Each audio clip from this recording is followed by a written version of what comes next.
عمران خان کی جانب سے قومی اسمبلی میں اپنی جماعت کے درجنوں ارکان موجود ہونے کے باوجود اپوزیشن لیڈر کے لیے پی ٹی آئی کے کسی رکن کی بجائے محمود خان اچکزئی کے انتخاب کو محض ایک تقرری نہیں بلکہ ایک گہرا سیاسی پیغام قرار دیا جا رہا ہے۔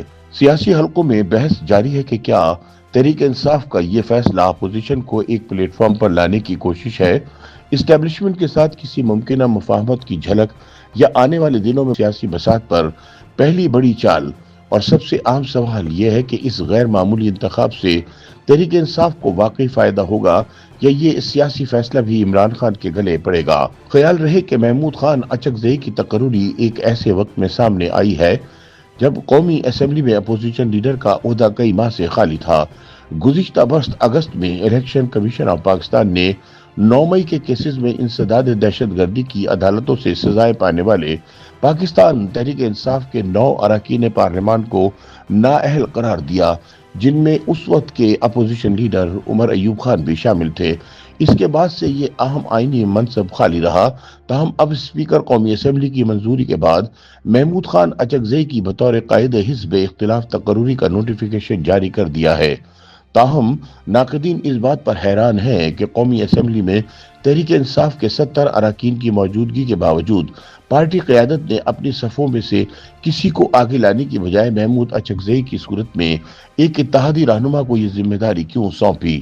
اسی سوال کا جواب دیتے ہوئے سینئر صحافی اور تجزیہ کار مظہر عباس کا کہنا ہے، اگرچہ محمود خان اچکزئی کا براہ راست تعلق تحریک انصاف سے نہیں، مگر انہیں اپوزیشن لیڈر بنانے کا فیصلہ خود عمران خان کا ہے۔ ان کے بقول ایک وقت تھا جب عمران خان محمود اچکزئی پر سخت تنقید کیا کرتے تھے، تاہم بدلتے ہوئے سیاسی حالات نے دونوں کو ایک دوسرے کے قریب لا کھڑا کیا۔ مظہر عباس کا کہنا ہے کہ محمود اچکزئی نہ صرف اپوزیشن جماعتوں کے اتحاد تحریک تحفظ آئین پاکستان کے سربراہ ہیں، بلکہ ان کا شمار ملک کے قداور اور نظریاتی سیاستدانوں میں ہوتا ہے۔ ان کے نزدیک یہ تقرری تحریک انصاف کے لیے فائدہ مند ہو سکتی ہے، جبکہ حکومت کے لیے بھی یہ ایک آئینی اور سیاسی مجبوری پوری کرنے کے مترادف ہے۔ مظہر عباس کے مطابق محمود خان اچکزئی کی تقرری میں تاخیر نے غیر ضروری سیاسی کشیدگی کو جنم دیا، تاہم اب توقع کی جا رہی ہے کہ حکومت اور اپوزیشن کے درمیان رابطے بحال ہوں گے، خاص طور پر چیف الیکشن کمشنر یا چیئرمین نیب جیسی آئینی تقرریوں کے معاملے پر، جن کے لیے اپوزیشن لیڈر سے مشاورت لازم ہے۔ مظہر عباس کے بقول جب حکومت اور اپوزیشن قومی معاملات پر ایک ساتھ بیٹھیں گے تو اس سے سیاسی تلخی بھی کم ہوگی۔ تاہم ناقدین کے مطابق عمران خان اور محمود اچکزئی کے مابین ماضی کی تلخیاں اس فیصلے کو مزید دلچسپ بنا دیتی ہیں۔ 2014 کے دھرنوں کے دوران محمود اچکزئی نے نواز شریف حکومت کا ساتھ دیا، جس پر عمران خان نے ان پر شدید تنقید کی۔ بعد ازاں وہ Pakistan Democratic Alliance P D M کا بھی حصہ رہے اور عمران خان کی حکومت کے خلاف کھل کر بولتے رہے۔ ایسے میں ان کا اپوزیشن لیڈر بننا پاکستانی سیاست کے بدلتے ہوئے اتحادوں اور ترجیحات کی ایک واضح مثال ہے۔ دوسری جانب سینئر صحافی سلمان غنی عمران خان کے اس فیصلے کو تحریک انصاف کے لیے فائدہ مند کی بجائے نقصان دہ قرار دیتے ہیں۔ ان کے مطابق محمود اچکزئی بھی عمران خان کی طرح اسٹیبلشمنٹ کے معاملے پر سخت اور جارحانہ موقف رکھتے ہیں، جبکہ پارلیمان میں موجود پی ٹی آئی کے اکثر ارکان نسبتاً متوازن حکمت عملی کے خواہاں ہیں۔ سلمان غنی کا دعویٰ ہے کہ پارٹی کے کئی ارکان نے دل سے نہیں بلکہ مجبوری کے تحت اس تقرری کی حمایت کی ہے، جس کی وجہ سے آنے والے دنوں میں اسمبلی میں اپوزیشن کی حکمت عملی کے حوالے سے اختلافات سامنے آ سکتے ہیں۔ اس کے ساتھ ساتھ محمود اچکزئی کے افغانستان اور خیبر پختونخوا سے متعلق خیالات ایوان میں تناؤ کا باعث بن سکتے ہیں۔ ان کے بقول یہ پاکستان کی پارلیمانی تاریخ کی ایک منفرد مثال ہے کہ کسی جماعت کا سربراہ اپنی ہی پارٹی کے منتخب ارکان کو نظر انداز کر کے دوسری جماعت کے رکن کو اپوزیشن لیڈر بنا دے۔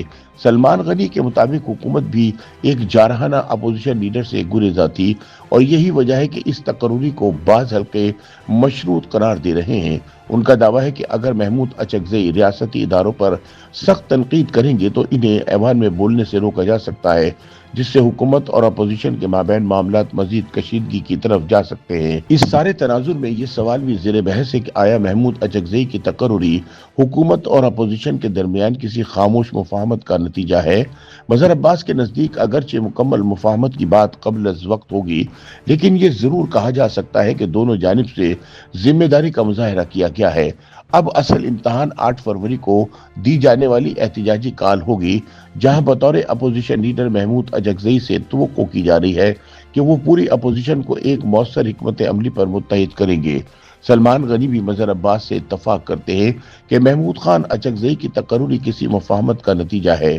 وہ کہتے ہیں کہ اگر پاکستان کی سیاست میں اس وقت کوئی مفاہمت ہونی ہے تو وہ جیل میں بیٹھے عمران خان اور ملک کی اسٹیبلشمنٹ کے مابین ہونی ہے۔ اس لیے عمران خان کے تجویز کردہ اپوزیشن لیڈر کی تقرری سے آنے والے وقت میں دونوں اطراف سے برف پگھل سکتی ہے۔ دوسری جانب تحریک انصاف کی قیادت فی الحال محمود خان اچکزئی کی بطور اپوزیشن لیڈر تقرری پر پارٹی کے اندر اختلافات کے تاثر کو مسترد کر رہی ہے۔